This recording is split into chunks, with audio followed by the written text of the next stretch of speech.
In just 7 minutes, 246 Texans froze to death in silence, while Ted Cruz sipped cocktails under the Cancun sun. And when Jasmine Crockett questioned his response, Cruz didn't offer answers. He snapped, "Get out of Texas." But she didn't flinch. She stepped into that hearing like a loaded weapon and dropped a photo that shattered his reputation in front of the entire nation. What did she expose? That made a U.S. senator go pale on live TV. The cameras were already live. No edits, no delay. Jasmine Crockett stepped into the hearing chamber like a blade, sharp, still, and ready to cut. Her navy suit caught the lights like armor. Her eyes scanned the room once and locked forward. Across from her sat Ted Cruz, shoulders stiff, jaw clenched, flipping through notes as if they might shield him from what was coming. The hearing was titled Post-Disaster Emergency Response Reform, but no one believed that. Not really. Everyone in the room, from the interns to the networks broadcasting live coast to coast, knew what today was. The reckoning. Texas had frozen. People had died. And while millions shivered in the dark, one of their highest elected officials had packed a suitcase, boarded a plane, and landed under the sun of Cancun. He never thought that choice would return until Jasmine showed up. She didn't wave. She didn't smile. She sat down without a word, calm and cold as a January storm. Behind her, folders. Inside them, receipts, names, statements. Across the room, Cruz kept his eyes low. He didn't dare meet hers. Not yet. The gavel came down. This hearing will now come to order. And with that single crack of wood against wood, the air shifted. Jasmine adjusted her mic, slow and surgical. The networks leaned in. Viewers at home, Texans especially, gripped their remotes tighter. This wasn't just about numbers on a chart. This was about who showed up and who ran. Cruz cleared his throat, tried to sound confident. We're here today to find real solutions, not relive political blame games. Jasmine didn't interrupt. She just watched. And somewhere deep in the chamber, barely audible, a young intern muttered what everyone else was thinking. But is he ready for what she's about to do? Jasmine didn't flinch. She flipped open the folder, fingertips steady, voice calm. Senator Cruz, your proposal recommends a 38% cut to Texas's emergency response budget. That includes backup generators, mobile oxygen units, and heating shelters in rural counties. Can you explain how any of that prepares us for the next blackout? Cruz let out a short breath, masking it as a laugh. It's not about cuts. It's about eliminating waste, streamlining the response system. Actual leadership. His tone dripped with condescension, the kind that filled rooms but never saved lives. Jasmine met his stare. Streamlining doesn't mean leaving people to die in silence. Texans froze in wheelchairs. Some boiled snow just to flush a toilet. Is that what you mean by efficient response? The tension cracked. Cruz sat up straighter, annoyed. You're not here for Texans. You're here for headlines. You don't represent us. You represent outrage. His voice rose with every word, hands moving now, sharp and fast. Real Texans care about fixing problems, not grandstanding. But you're just another outsider pretending to belong. His eyes narrowed, and then he leaned in with venom. You should get out of Texas. You don't belong here. It hit like a slap. A few staffers gasped. The room froze. Cameras clicked into tighter zooms. Even the gavel stayed still, as if stunned. No one breathed. No one moved. It was the sentence that crossed the line, and he knew it the second it landed. Jasmine didn't speak. She didn't even blink. Just sat there, eyes steady, spine straight, letting the silence burn. Cruz shifted in his chair, regretting, but never retracting. Behind Jasmine, aides exchanged looks. On Twitter, the words "Get out of Texas" began to trend within seconds. She finally leaned in, slow and deliberate. Her voice was quiet, but it hit harder than any shout. You think silence protects you, but silence is where the dead piled up. Cruz blinked, caught off guard, unsure whether to respond or run. And somewhere in the crowd, a voice barely above a whisper broke the tension. What happens when you tell a storm to leave its own sky? Jasmine didn't blink. She rose, slow, precise, like someone loading a weapon with silence. The room watched her movements the way you watch a storm rolling in, knowing something is about to hit, but powerless to stop it. Cruz sat still, trying not to fidget, but his eyes flicked toward the folder in her hand. He knew what was coming. She clicked the remote. She clicked the remote. The screen behind them lit up in full resolution. A photo of Ted Cruz at the Cancun airport, dragging a black suitcase. His face mid-smirk. His boarding pass clearly visible. Timestamp: February 17th, 2021, 6:14 a.m. Cruz's eyes narrowed. He scoffed. That image was doctored. That's not real time. It's a smear and you know it. Jasmine didn't blink. Is that your final answer, Senator? She pressed a second button.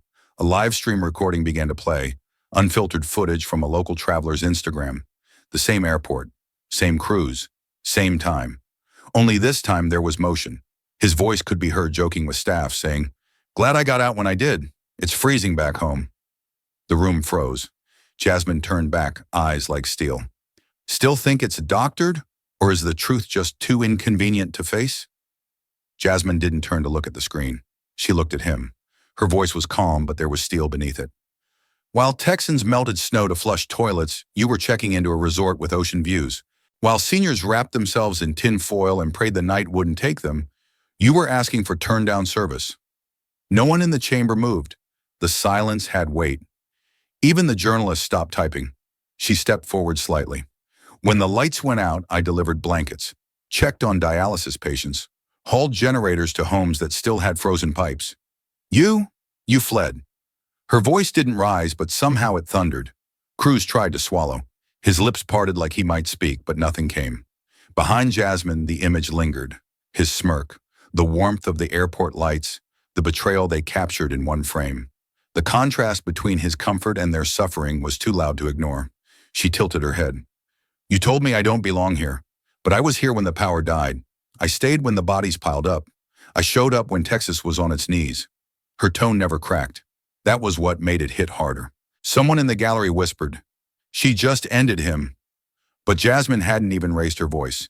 And if this was just the first blow, what else was she about to drag into the light?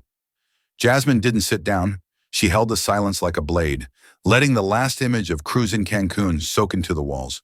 Then, without looking away, she turned to the hearing chair and spoke into the mic, steady and sharp. "I'd like to call a witness." A rustle moved through the gallery as a woman stood slowly from the second row. Gray hair pulled back, thick coat, quiet strength in her hands. She moved like someone who had learned to carry grief without letting it show on her face. Her name, Deborah Lancaster, 69, retired nurse, grandmother. The chamber doors closed behind her. She took her seat, adjusted the mic. Her voice was soft, but her words dropped like stone. "My grandson, Elijah, was 7 years old. He had asthma. On the second night of the blackout, the battery on his breathing machine ran out." She paused, swallowing the memory. "I boiled snow on the stove for water. I wrapped him in blankets. I tried to call for help." She looked up, right at Cruz. "I called your office 3 times. No answer." Cruz blinked, looked down, his hands clenched tight in his lap. Deborah kept going, slower now. "That night, I lit 6 candles to keep the room warm. I held him close. I told him it would be okay." Her lips trembled. "He died sometime before sunrise. I didn't hear it. I didn't feel it. I just woke up, and he was cold." The room shattered into silence. Even the reporters stopped typing. Behind her, Jasmine stood completely still, her hand on Deborah's shoulder. No speech, no politics, just presence. Deborah's final line cut deeper than any headline. "I didn't lose my grandson to asthma. I lost him to silence, to no power, to no help, to no one answering when we needed you most." No one looked at Cruz now. They only looked at her. A grandmother who had buried a child by candlelight and came here, not for revenge, but so the country could feel what she felt. And what do you say to a woman who held her grandson as he froze to death in her arms? The chamber was still holding its breath from Deborah's story. Jasmine didn't waste a second. She reached into her folder again, smooth, deliberate, and pulled out a single sheet of paper. She handed one copy to the chairman, another to the clerk, and then lifted her eyes to the screen. "Let's go ahead and enter Exhibit B," she said calmly, like she'd been waiting all day for this moment. The screen behind her blinked, then lit up with a hotel reservation. Grand Fiesta Americana Cancun. Ocean View Suite. Booked under the name R. Edward Cruz. Timestamp: February 17th, 2021. The exact morning Texas lost power. Check-in 3:15 p.m. Confirmed. Paid in full. The room shifted. Phones went up. Cameras zoomed. Even the reporters started whispering. Cruz stiffened, adjusted his tie. That wasn't me directly, he said. My staff took care of the travel details. It was unplanned. Jasmine didn't blink. Unplanned? She echoed, voice low. So they booked the suite, entered your card, and told you which swim trunks to pack? A flicker of laughter broke out across the room. It wasn't joy. It was shock trying to escape through people's mouths. The kind of laugh that means, she really just said that? Cruz forced a smile. I came back the moment I realized how bad it was. Jasmine stepped forward, just slightly. No, Senator. You came back when you got caught. Her tone was soft. That made it worse. You didn't come home to help. You came home to clean it up. The laughter was gone, replaced by stillness, replaced by heat. She looked at the screen again. Texas had no power. People were lighting fires in their living rooms, melting snow in pots to bathe their kids. And this? She pointed to the receipt. This was your answer. Cruz said nothing, not even a blink. Jasmine let the silence thicken around him. One reservation, one signature. That's all it took to show us who left and who stayed. She stepped back, eyes never leaving his. Because if that was just one booking, what else did he sign off on, while the rest of Texas froze in the dark? The air in the chamber had shifted. Cruz wasn't speaking. Jasmine had sat down, calm as ever, her folders now closed like a finished case file. But the room wasn't done with him yet. From the far end of the dais, a chair scraped against the floor. Senator Maria Whitfield, Republican, Texas Midland District, stood up. She wasn't part of the plan. She wasn't expected to speak, but she adjusted her mic anyway. My district lost power for 5 straight days, she began. Her voice wasn't angry. It was tired, honest. 3 nursing homes went dark. I got calls from families who couldn't reach their parents. And yes, I supported your bill, Senator Cruz. I defended it. I stood by you when people said you ran. The room held still. Even Jasmine looked up. I thought it was politics, Whitfield continued. I thought the media exaggerated. But I've listened today. I've seen the photos. And I heard Deborah Lancaster. That wasn't politics. That was betrayal. She looked straight at Cruz. You didn't just leave the state. You left us. Cruz looked like he wanted to disappear into his chair. His lips parted, but no words came. Camera zoomed in on the sweat beating at his temple. I can't defend it anymore, Whitfield said. I won't. Not while my constituents are still recovering. Not while there are names we buried who never saw the power come back on. A ripple moved across the room, like a current pulling something loose. One by one, staffers started whispering. The hearing chair glanced sideways. Even a few members of Cruz's own party shifted uncomfortably in their seats. Jasmine stayed quiet. She didn't need to say a word. Her silence said enough. Cruz sat there, pale, rattled, smaller than he'd ever looked on a national stage. Because sometimes it's not your enemies who undo you. It's the moment your allies stop pretending you're worth defending. And what happens next? When even the people behind you start stepping away. The silence after Senator Whitfield's confession wasn't relief, it was weight. Cruz hadn't moved in minutes, but Jasmine Crockett was already on her feet. She walked to the touch screen near the dais, pressed one button, and let the truth light up the wall behind her. A digital map of Texas blinked to life, glowing red like a body covered in burns. Hundreds of red dots flickered across the state, some small, some clustered, but all of them pulsing like open wounds. Not data, not theory, just lives lost, lives changed, and stories no one wanted to read aloud, until now. These aren't projections, Jasmine said quietly. They're names. Every dot on this map is a real family affected by the blackout. Some lost food, some lost light, and some lost someone they'll never get back. Her voice didn't shake. That made it land even harder. She zoomed in on Dallas, tapped the screen. Bastrop County, a trailer home, a father and 2 kids, all gone by sunrise. She moved again. Kerrville, elderly couple, froze to death in their living room while holding hands. The screen hovered, each red dot glowing like a memory that refused to fade. Then she tapped a large red dot just north of Houston. Cypress Creek Senior Home, she said. Her tone flattened, like it hurt to speak it. 9 dead. One night. Generator failed. No emergency transport. Staff tried to call for help. No one came. She paused, let that linger. By morning, they had to write names on the bodies with Sharpies. On 'em. The room stopped breathing. Jasmine turned back toward the committee. Her expression didn't change. That wasn't a natural disaster. That was a leadership disaster. You don't freeze to death in a country with billion-dollar infrastructure unless someone decided your life wasn't worth the cost of a backup plan. She held up a thick folder with red tabs sticking out. There are 1,123 names in here. Names of people who were failed, not by weather, but by the people who ran instead of stayed. Her eyes flicked toward Cruz, still staring at the desk like it might swallow him. The map behind her kept glowing.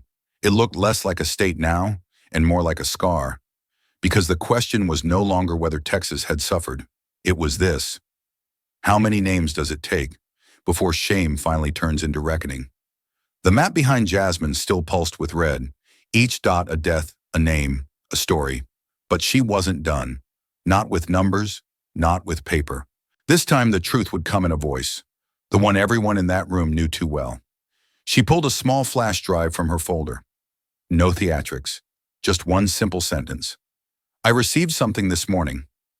Her fingers slid it into the console port with the same quiet certainty she used to press record in committee. The source is confidential, but the voice is verified. Let's all listen together. A click, a hum. Then the chamber speakers came alive. It was Ted Cruz's voice, clear, confident, private. If we ride this right, it began, we'll blame renewables and buy more gas credits by spring. Voters will forget by summer. They always do. A ripple moved through the room. No one moved, but everyone leaned in. The voice continued. Blackouts are bad optics, but if we control the narrative, this doesn't hurt us. It helps. Another pause, the sound of ice clinking in a glass. It's just politics. Jasmine hit pause, dead silence swallowed the room. The Cruz sat frozen, eyes wide. Then he jumped to his feet, voice raised, cracking at the edges. This is out of context. That was a strategy session, not a policy meeting. It wasn't meant for public release. He was shaking now, but Jasmine didn't rise. She didn't raise her voice. She only looked up. The only context that matters, she said, calm as ice, is a morgue refrigerator full of Texans. The room exhaled. No one interrupted. No one defended. She stood slowly. While this state begged for oxygen tanks and blankets, you were worried about optics. While children were wrapped in foil and sleeping in car seats, you were betting on voter amnesia. Cruz tried again. You're twisting this. No, Senator, Jasmine said, turning slightly toward the gallery. I'm playing it straight. Every network was live, every reporter typing. The audio was already viral. You didn't just flee when people needed you, she said. You planned how to spin their suffering the minute you got back. She stared directly at him, voice low but clear. That's not strategy. That's cruelty. She sat down again. The chamber didn't make a sound, because some betrayals don't need interpretation. What happens when the truth speaks louder than denial? Ted Cruz stood up without a word. The sound of his chair scraping across the marble floor cut through the air like something breaking. He fumbled with his papers, hands moving fast but aimless, as if order could still be salvaged from the wreckage. His eyes didn't meet anyone's. Not the committee, not Jasmine, especially not the cameras tracking every movement of his retreat. He headed toward the exit like a man walking through fire, pretending not to feel the burn. But before he could disappear, a sound leaked in from the hallway, soft at first, then louder, rhythmic, relentless. Protesters, their voices echoing down the marble walls, growing with each step. You fled, she stayed. You fled, she stayed. Outside the Capitol, a crowd had gathered. They came bundled in scarves, holding signs and candles, their breath fogging in the cold morning air. Some held up photos of loved ones lost. Others held only anger. But the chant was united, pounding like a drumbeat no headline could ignore. Inside, Jasmine didn't move. She stayed in her chair, still as stone, her folders closed, her voice unused. But everyone in that room felt her presence louder than any speech. She had said what needed saying. She had shown what needed to be seen. And now, without lifting a hand, she was the only one still commanding the room. From the back row, a quiet shuffle. Deborah Lancaster stood, slow but sure, her coat still heavy with the weight of grief. She stepped toward Jasmine, no hesitation, no words, just a woman with nothing left to fear.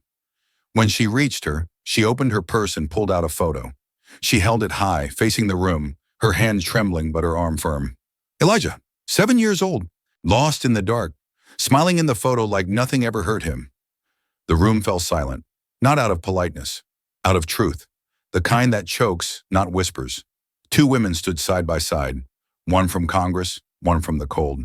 Different worlds, same fire. CNN cut in with a breaking headline. Jasmine Crockett just ended Ted Cruz's credibility without raising her voice. The chants outside didn't stop, but Jasmine didn't face the cameras. She looked only at Elijah. Because some victories aren't loud, and still one question burned on every screen across America. Will truth alone ever be enough to hold power accountable? The room didn't move. Cruz was gone. The chants outside had dimmed, but their echo still lingered in the chamber like smoke after fire. Jasmine stood in silence, letting the weight of everything settle, not just in the air, but in the hearts of everyone watching. Then she stepped forward one last time, not for herself, but for the people who never got to speak at all. She walked slowly to the mic, her heels steady, the chamber watching her every breath. She didn't fix her notes or clear her throat. She just placed one hand gently on the edge of the podium and looked directly into the lens of the nearest camera. Not toward her colleagues, not toward the press, but toward the millions watching from living rooms, hospital beds, folding chairs in church basements, Texans who remembered the cold and the silence that followed. When they say I don't belong in Texas, she began, voice quiet but unshaken, what they really mean is, I don't belong in their version of Texas. She paused, not for effect, but because truth takes time to land. The version that leaves seniors to freeze alone, that tells grandmothers to bury children quietly, that flees when things get ugly and blames when it's caught. She let that breathe. Then her voice grew firmer. That's not my Texas. That's not the Texas I serve. She glanced briefly at the committee, but her focus never wavered. My Texas doesn't run. My Texas checks on neighbors, wraps strangers in blankets, drives 2 hours just to deliver 1 tank of oxygen. The chamber was still as stone. And I'll say this clearly, I'm not going anywhere. No one clapped right away. It was too sacred, too raw. But when the first pair of hands broke the silence, it spread like something real. Republicans, Democrats, journalists. A few aides from Cruz's side even stood, not in protest, but in quiet, reluctant respect. Jasmine didn't smile. She didn't raise her chin. She just stood there, in the middle of it all, grounded like a tree that had never left in the first place. Because maybe staying was never weakness at all, but the most powerful kind of fight. The applause didn't stop at the chamber doors. It spilled into headlines, into living rooms, into late-night reruns on every network in the country. Within hours, clips of Jasmine's speech flooded the airwaves. It wasn't just politics anymore. It was something people felt in their bones. A veteran from El Paso called into a local radio station and broke down mid-sentence. I never thought anyone would speak for us like that, he said, his voice cracking between breaths. In Michigan, a grandmother who'd never followed politics cried quietly into her tea. She reminded me of my daughter, she whispered. She stayed. Online, the response exploded. Thousands of TikToks surfaced overnight. Teenagers reenacted Jasmine's final line, I'm not leaving, over soft piano music, adding stories of their own blackouts, their own moments of silence. Hashtags like She Stayed and Jasmine Stood began trending across all platforms. In a small church on the east side of Houston, candles flickered against stained glass. It was a vigil, unofficial, unannounced, but full. The pews were filled with the faces of those who hadn't forgotten February. Families, nurses, custodians, neighbors. They came not just to remember the ones who froze, but to honor someone who hadn't turned away. And then, just before the first prayer, Jasmine appeared. No cameras, no entourage, just her. She didn't say a word. She carried a small stack of folded blankets in her arms. One by one, she laid them gently on every pew. White, soft, clean. A quiet gesture for a loud tragedy. People watched, some with tears, some holding their breath. She didn't give a speech. She didn't need to, because that morning, in a church full of grief and memory, no one wanted volume. They wanted presence. And sometimes that's all real leadership is. What if it was never about how loud you speak, but how long you stay? She didn't yell. She didn't walk out. She didn't blame the staff, the media, or the moment. She just stayed through every question, every silence, every name on that list. And in doing so, she became something politics rarely offers anymore. Jasmine stepped outside the Capitol, the late afternoon sun casting long shadows across the steps. The press surged forward, cameras snapping, microphones raised. A dozen voices shouted her name, but she didn't stop for headlines. She scanned the crowd until her eyes landed on one small voice that didn't need a press badge to be heard. A young girl stood near the railing, no older than 8 or 9. She wore a winter jacket 2 sizes too big, gripping a homemade sign that simply said, "Thank you." When Jasmine passed, the girl stepped forward, just enough for her voice to rise above the noise. "Congresswoman," she asked, "do you think they'll ever listen to people like us?" The reporters paused. The cameras shifted. The moment shrank into something quiet, but bigger than all of it. Jasmine knelt, not rushed, not performative, just real. She met the girl's eyes and smiled, tired but full. "They already did," she said softly. "You just watched it happen." The girl didn't say anything back. She didn't need to. Her shoulders straightened. Her smile grew. And in that instant, all the fire, all the frost, all the silence of the past week folded into something warm. Jasmine stood again and continued down the steps. She didn't wave. She didn't pose. She just walked slowly into the crowd, her heels echoing off the stone. Behind her, someone whispered the words that would soon appear everywhere, on screens, in stories, in memory.